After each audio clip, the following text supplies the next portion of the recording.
Hey everyone! Today I wanted to talk about how to run a 5K. How anyone starting from walking or not ever running at all, don't have any of the gear, don't know what the heck is going on, can get from that to confidently running 3.1 miles, which is a 5K. Let's go. There are a few things to knock out of the way before you start to run. Number one is gear.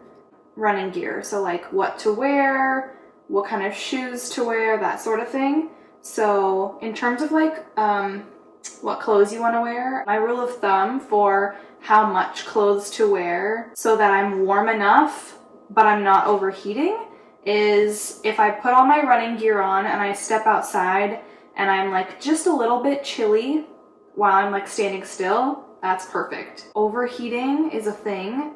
I hate excessive sweating. If I do anything I can to avoid it.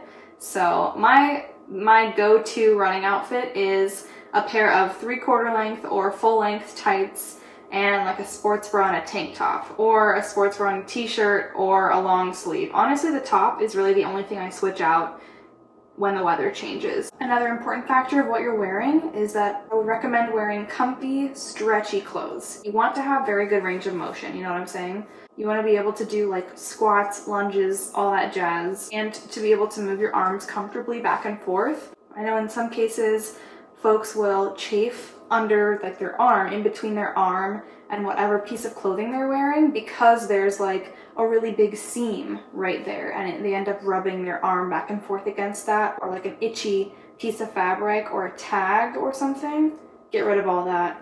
Another important thing about what you're wearing is socks.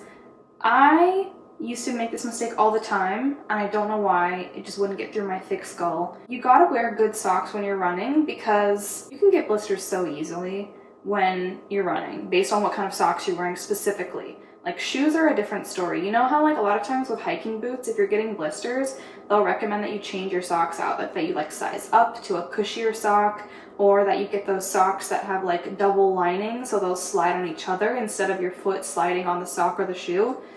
Socks make all the difference when you're running. I would avoid the thin cotton socks.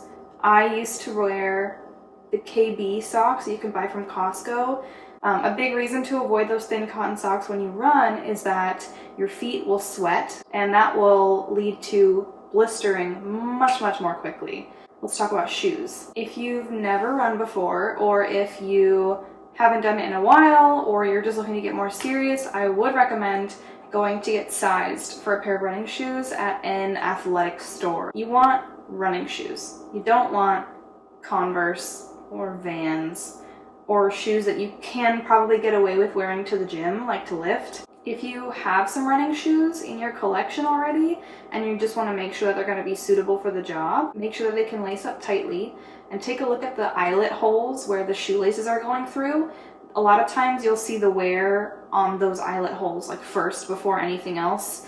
If you have been wearing the shoes for a long time, or if they've received a lot of wear, the eyelets will start to fray. Another thing to look for is on the pinky toe side, you'll see fraying and wearing down when it's time to replace your shoes. And then if you flip your shoes over and you look at the tread, you are hoping to see relatively even wear across the entire bottom of the shoe. If the tread on the bottom of your shoes is really worn away, it might be just time to invest in a new pair. Another thing to consider before actually getting outside and running is, how do you want to track your activity? There are apps you can use on your phone nowadays.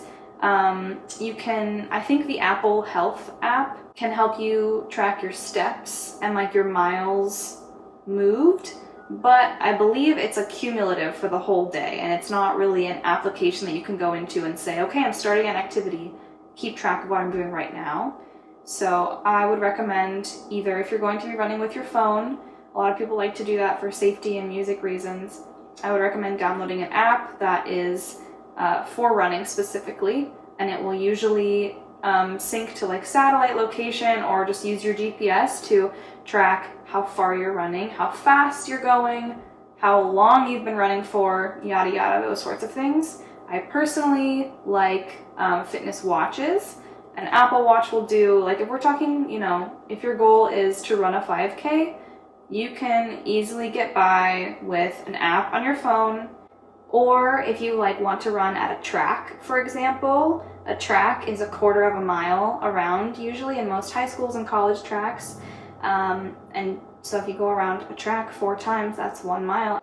I have a Garmin Venue watch. I love it.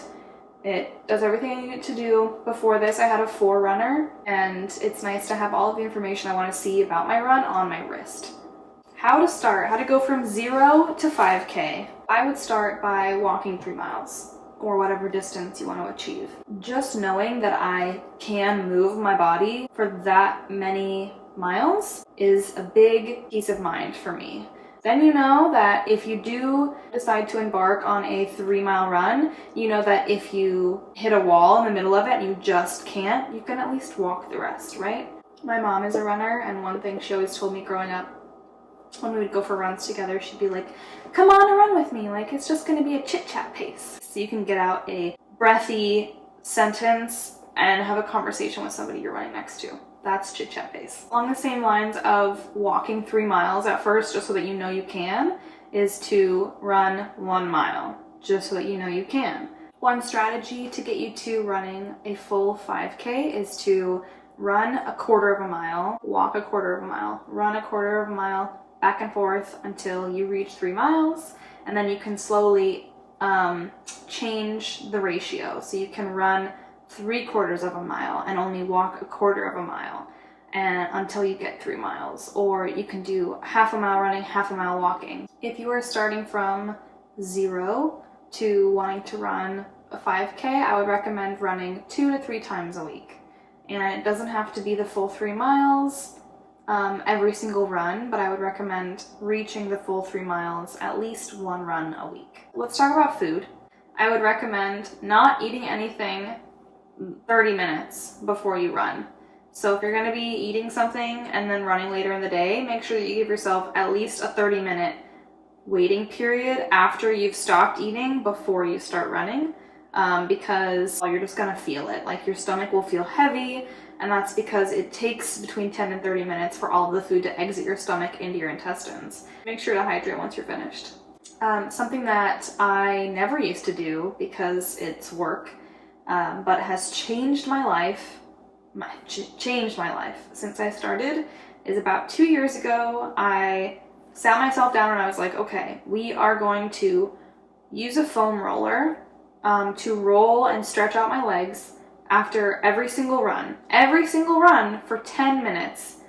And maybe like 10 minutes doesn't feel like a long time to some of you, but it's a long time after I just moved my body to like sit on the ground with a foam roller, push it into my sore and tired muscles for 10 more minutes of like movement. But let me tell you, when you run, especially, or when you work out in general, but when you run, you build up a lot of lactic acid in your muscles. It's a byproduct of the energy expenditure. And the lactic acid, if it stays in your muscles, it's a big contributor to why you feel sore. When I roll out my legs, I do not feel sore the next day, or I feel sore just a little bit. I really, really recommend investing in a foam roller if you're going to be running a lot, or if you have like a hydro flask, and for real, like a hydro flask and a yoga mat so that you don't ruin like hardwoods, or you can do it on carpet, to sit down, look up some videos on YouTube about how to roll out your legs and do the good work, because you will feel very sore. And let me tell you, if you wait to roll out your legs until the next day when you're already sore, it is going to be so much worse. It's going to feel 10 times more painful than if you just rolled them out while your legs are all warm and jiggly after coming back from a run. So do it then, do it early, do it soon. I promise it will benefit you in the long run. I'm going to share a couple tips with you guys now about how to motivate yourself to run. One of them is to listen to music, or to, if you have a podcast that comes out every week that you like to listen to, I would save that and listen to it while you run, because it really takes your mind off of running. Similarly, if you have a running partner that you can run with, having a running partner is great for keeping you accountable and actually getting out the door to run. And one last tip I have for motivating yourself to run is, when you start this journey, which Can take a month, can take 3 months, can take 6 months, depends on who you are and how much you want to push yourself. I would select a 5K, like a race, to sign yourself up for and do.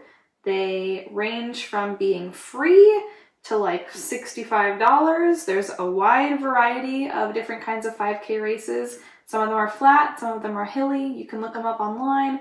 A lot of times you'll get a t-shirt when you finish and a medal. Have an end date for your goal of running a 5K. And I think you will do terrifically. And even if you have to walk some of it, it'll be fine and you'll be very proud of yourself. I think it's a great environment to feel proud of your accomplishments. You're surrounded by people with all sorts of running abilities and they're all there to do a 5K with you. So those are all my tips and tricks for today. I hope you guys are all successful. Let me know if you have any questions or comments and I'll see you in the next video.